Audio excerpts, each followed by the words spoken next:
dwell in a house among his people. But now he has a home that's better than the first. It doesn't look like a building with a steeple. Now he's living in the people of the church. Brick after brick, God is building his temple. Brick after brick, he's making it strong. With Christ the sure foundation and his people as the stones, he is building a place he can live. Brick after brick.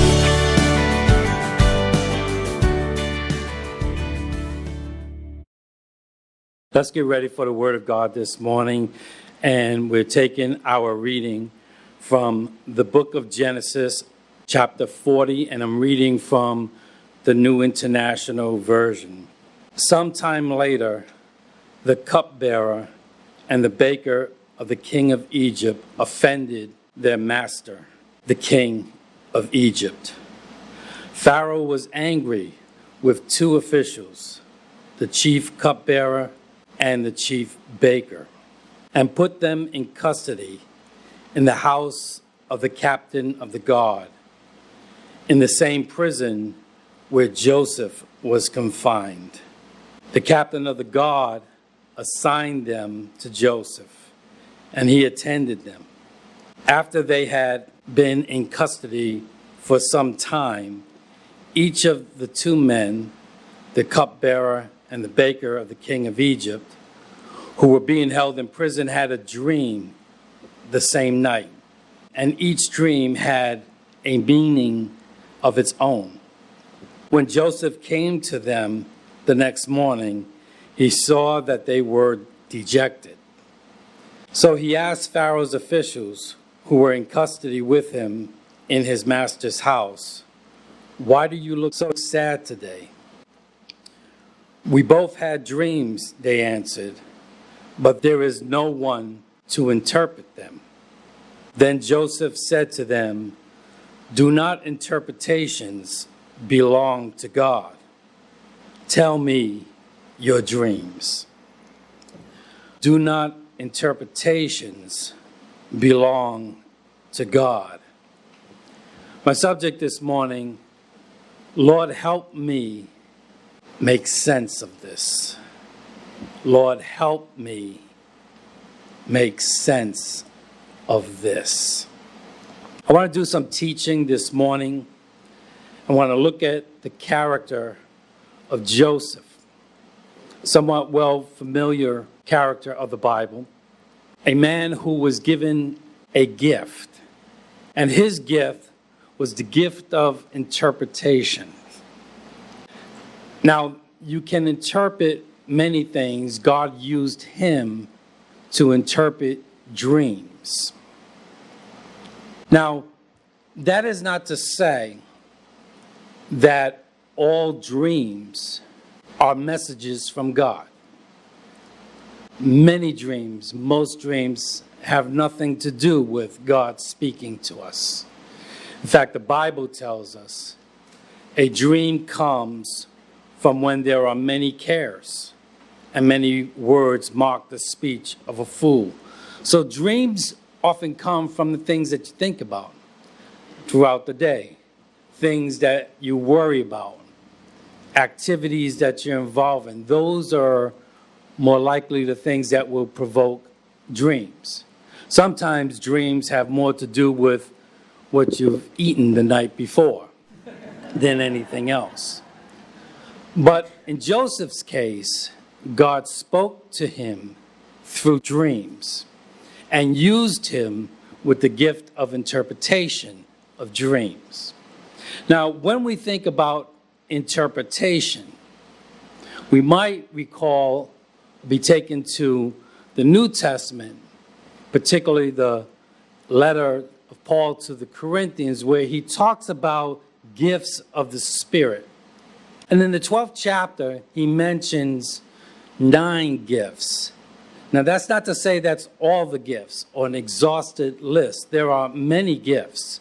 But Paul hones in on 9 particular gifts. And he lists them, and if you would notice that at the bottom of that list is the gift of tongues and the gift of interpretation of tongues. Now, that's not by accident that they would be listed last.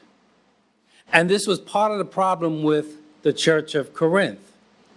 They were really enamored with the gift of speaking in tongues.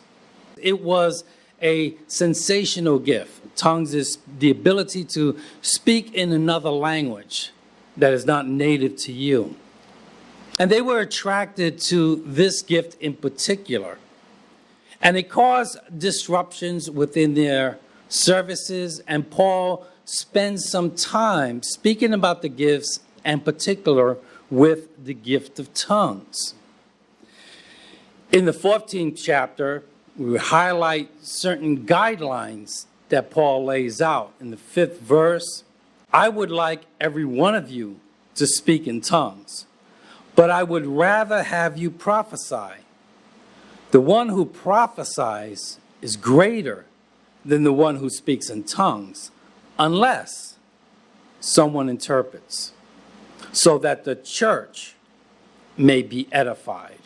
Verse 27, if anyone speaks in a tongue, 2 or at the most 3 should speak, one at a time, and someone must interpret. If there is no interpreter, the speaker should keep quiet in the church and speak to himself and to God. So here, as Paul attempts to set some order with the gifts, he says that speaking in tongues blesses you. He sends the guidance that the gift that edifies and builds up and encourages the most people, those are the greater gifts. The gifts that edify, encourage the least amount of people, those are the lesser gifts. And so speaking in tongues blesses you, unless someone gets an interpretation so that others can be blessed. So in other words, the gift of tongues, while it has value, does not have value unless an interpretation is accompanied, because more people would be edified. He says that if you were to come together and everybody is breaking out in tongues, nobody knows what's being said. Furthermore, if an unbeliever comes in, he thinks this place is crazy, and he's not going to hang around. So the gift of interpretation gives value to the gift of tongues. Interpretation is more than just identification. For instance, if I were to put up this verse, unless you knew how to speak or read Greek, this doesn't mean anything to you. But if I translate it into a language that you're familiar with, we read, for God so loved the world that he gave his only begotten Son. Well, now it starts to make a little more sense. But we've simply identified the foreign language. Even if I were to point out that the Greek word for love is agape, I'm just identifying one word in one language into another language. But I haven't yet told you what agape or love means. Interpretation gives meaning to what is identified. There's a difference between what is and what it means. So even on the day of Pentecost, when the church was born, the Holy Spirit came and filled everyone in the house. Everyone is speaking in tongues. Unbelievers come by, and just like Paul said, they thought the place had gone mad. We read the story in Acts. Amazed and perplexed, they asked one another, "What does this mean?" Some, however, made fun of them and said they have had too much wine. Then Peter stood up with the 11, raised his voice, and addressed the crowd. "Fellow Jews and all you who live in Jerusalem, let me explain this to you. Listen carefully to what I say. These people are not drunk, as you suppose. It's only 9 in the morning. No, this is what was spoken by the prophet Joel. Here comes the interpretation. In the last days, God says, I will pour out my spirit on all people. Your sons and daughters will prophesy. Your young men will see visions, and your old men will dream dreams." Peter gives meaning or interpretation to what was going on, making sense of what was going on, resulting in many people getting saved. This is what Jesus did with the parables. When he spoke parables and talked about a sower sowed seeds, some fall by the wayside, some fall on rocky ground, some fall on thorns, some grow and are prosperous. Okay, well, everyone knew what that was, especially farmers. But Jesus went on to say what it meant. There was the interpretation, not simply identifying, but ascribing meaning to what was happening. We see it oftentimes in the scriptures. At one time, the rebellious King Saul was rebuked by Samuel for his disobedience. As Samuel turned to go, Saul tried to hold him back and tore the hem of his robe. That's what happened. And Samuel said to him, "The Lord has torn the kingdom of Israel from you today and has given it to someone else, one who is better than you." So tearing the garment was what happened. Samuel gave the interpretation of what happened. Anyone in the military is familiar with the use of the bugles. And even Paul speaks of that. Again, if a trumpet does not sound a clear call, who will get ready for battle?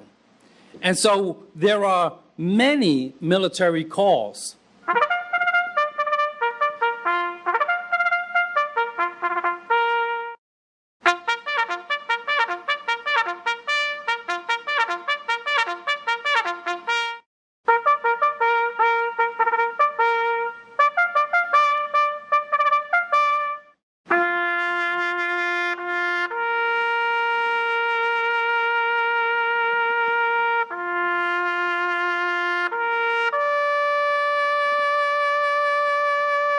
You get the idea here.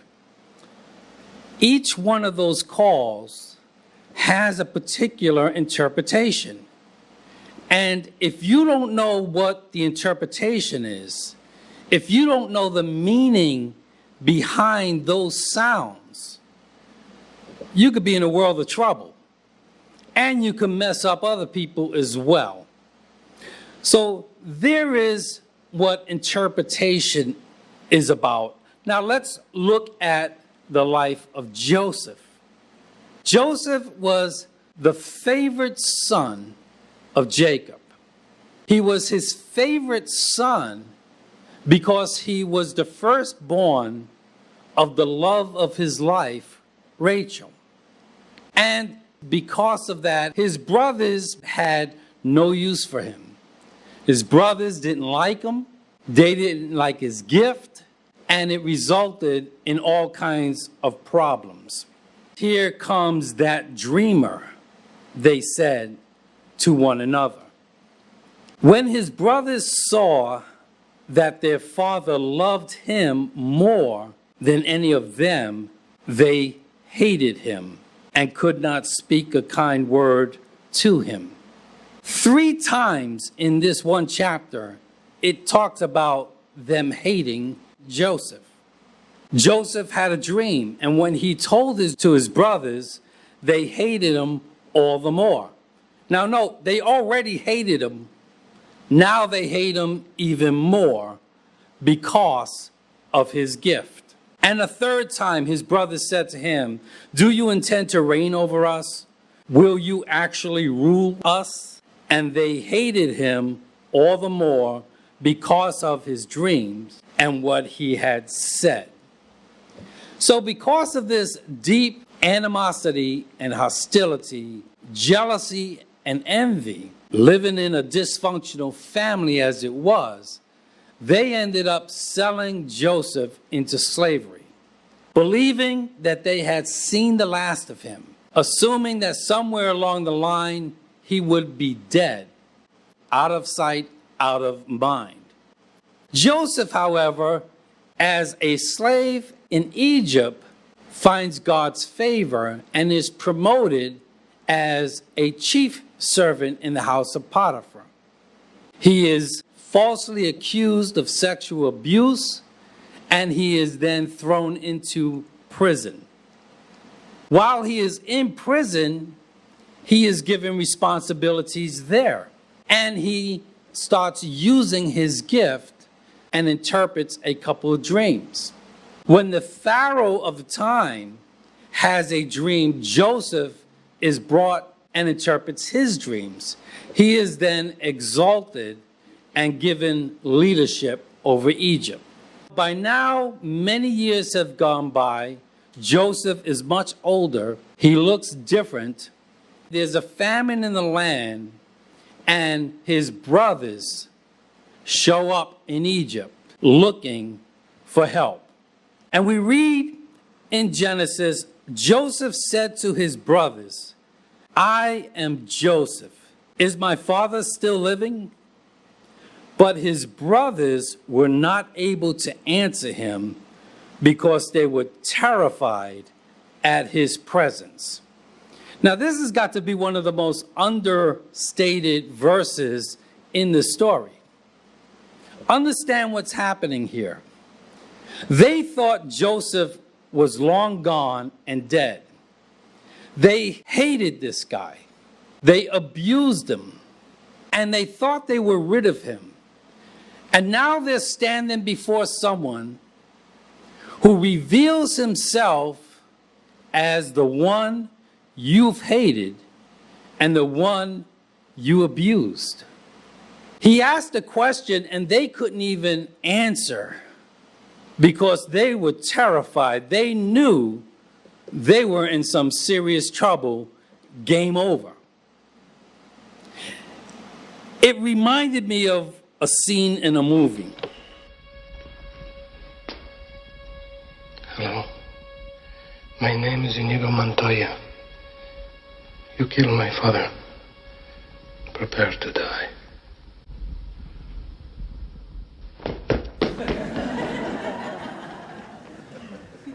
I would have loved to have been a fly on the wall when Joseph reveals himself to his brothers. But it didn't go down the way they feared. He receives them, and it's a happy ending. And Joseph proclaims, "You intended to harm me, but God intended it for good to accomplish what is now being done, the saving of many lives." Now, Joseph's story has 6 dreams. 2 of those dreams are with his brothers. 2 dreams happen while he is in prison. And 2 dreams are those of Pharaoh. I want to briefly look at these dreams and the interpretations of them, but I want to start from the last and work my way back. So, Joseph's dream with Pharaoh. The Pharaoh has a dream.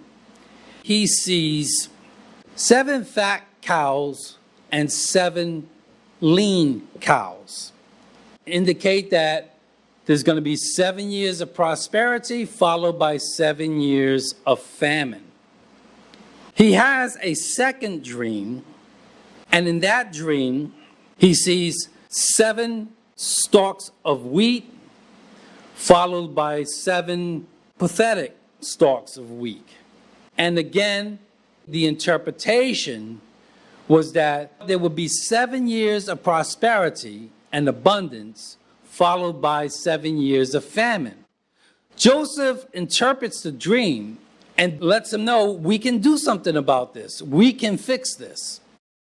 So Joseph comes up with a plan and says that if we do right, save up during the years of prosperity, when the famine comes, we'll be able to deal with it.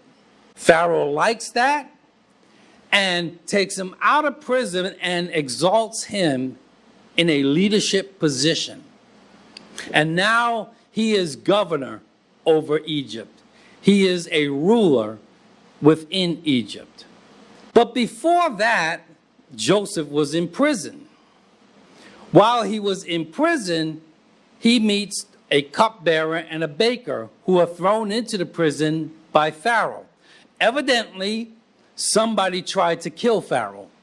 Either the cupbearer, a food taster, or the baker. And now they have dreams. The cupbearer says, I had a dream. I saw 3 stalks of grapes that were then lifted up and turned into wine for Pharaoh. Joseph interprets that 3 days from now, you're going to be released, found not guilty, and restored to your position. The baker hears this and he likes this. Let's see what I can get. So he tells him, I also had a dream, 3 baskets on my head. And then birds came and ate the food on those baskets.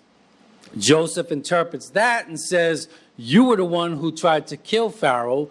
You'll be found guilty and you will be executed. So he gives them the interpretation, which leads Joseph to later interpret dreams for Pharaoh. But before he was in prison, Joseph was in a pit. And he's in the pit because of dreams that he had with his brothers. Now, these dreams are different and more significant because this is when it all started to go wrong. Joseph says, I had a dream and I saw that my stalk of wheat was superior to your stalks of wheat. Now, the brothers did not take this well at all, and they attacked Joseph. His brothers responded, so you think you will be our king, do you? Do you actually think you will reign over us? And they hated him all the more because of his dreams and the way he talked about them. Now, what's the difference between these dreams and his previous dreams? Well, the other dreams were not Joseph's dreams. They were dreams of other people that Joseph interpreted. These dreams are dreams that Joseph dreamt. But Joseph does not interpret these dreams. His brothers interpret the dreams. And his brothers say, in their interpretation of the dream, so you think you're going to be our king. You think you're going to rule over us. Now, Joseph never said that. Joseph never offers an interpretation of that dream. That was their interpretation. The second dream is even more complicated. There he says, I had a dream, and the sun and the moon and 11 stars were subject to me. Well, his father takes issue with this dream. This time he told the dream to his father as well as his brothers, but his father scolded him. What kind of dream is that? He asked. Will your mother and I and your brothers actually come and bow to the ground before you? Now again, that's not what Joseph said. That's their interpretation. That's Jacob's interpretation. Joseph never offers an interpretation. And it would seem that even his father wasn't sure about that. But while his brothers were jealous of Joseph, his father wondered what the dreams meant. So he's not even sure that his interpretation is correct. And rather than try to lead his family through this dysfunctional hostility of envy and jealousy for their younger brother, Jacob is instead pondering what this might mean. Now, I would suggest to you that the interpretations that his brothers and his father gives to these dreams are not correct. Will your mother and I and your brothers actually come and bow to the ground before you? Well, one reason that was not a correct interpretation is because that never happened. Jacob never bowed before his son Joseph. On the contrary, when Jacob did come to Egypt, Joseph received him and honored him and took care of him. So that assumption and interpretation was wrong. It gets even more complicated when he says, will your mother and I actually bow before you? Well, his mother was Rachel, and Rachel was dead at the time of his dream. She couldn't have bowed down to him if she wanted to. She died in chapter 35 in childbirth. After a very hard delivery, the midwife finally exclaimed, "Don't be afraid, you have another son." Rachel was about to die, but with her last breath, she named the baby. That baby would be the younger Benjamin. So Rachel, his mother, is nowhere around to bow down to him at any time. Well, maybe it was his stepmother, Leah, Rachel's sister. But when Jacob is dying in Egypt and making his last will and testament to his family, he pleads to his family, don't let me be buried in Egypt. Take me back home to Canaan. He says, there Abraham and his wife Sarah were buried. There Isaac and his wife Rebekah were buried.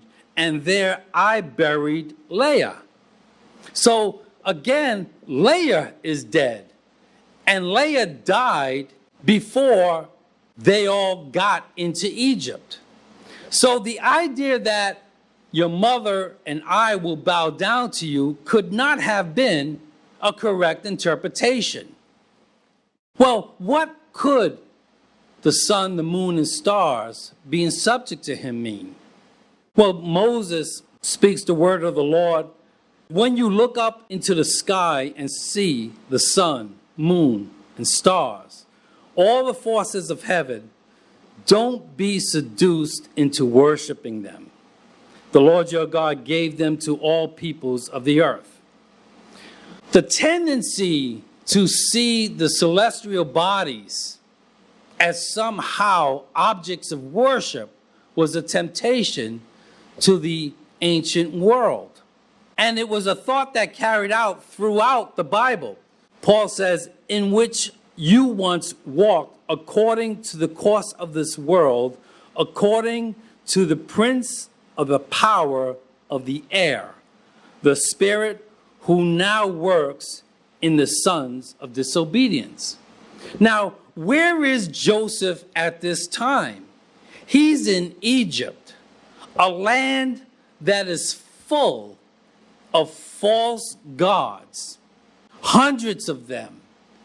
And even though he's in an environment of pagan idolatry, where false religion is prevalent, Joseph is exalted and made a leader of that country.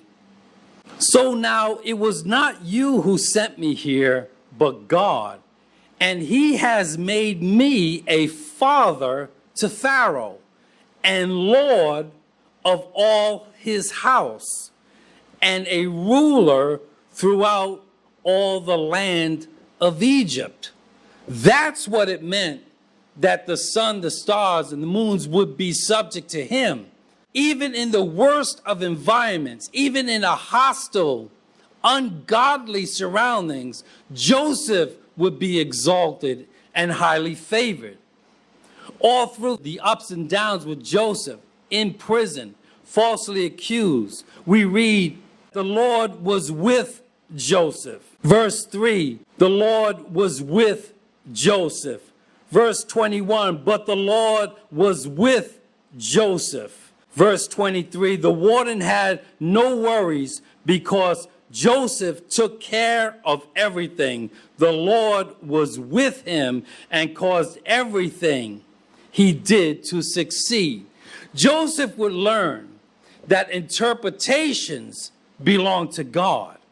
And when he confronts his brothers, and now do not be distressed and do not be angry with yourselves for selling me here, because it was to save lives that God sent me ahead of you.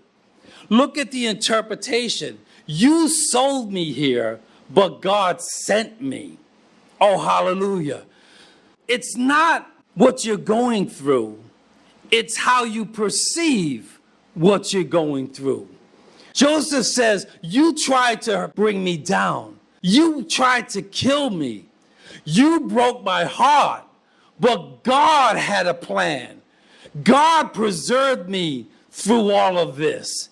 And so I'm learning to see that even while I'm in things that I don't understand, when I'm in things that I don't agree with, I need to not get my interpretation by something that happened to me a long time ago. My interpretation can't come from the way you treated me and the way you talked to me the last time we talked. My interpretation has to come from God. What are you trying to do in my life? Where are you trying to take me? Sometimes you have to cry out, trust in the Lord with all your heart and lean not on your own understanding. In all your ways acknowledge him and he shall direct your paths. There are going to be times that things make no sense to you. There's going to be times when you can't figure out what's going on. You're going to be tempted to try to put meaning into things that are happening. You're going to try to put meaning into the things that are going on around you. Some of us are getting our meanings from the news media. Some of us are getting our interpretations from Facebook. But sometimes you have to go before God and say, Lord, I don't know what you're trying to do. I don't know where you're trying to take me, but I need to submit myself to you. I need you to give meaning to what's going on in my life.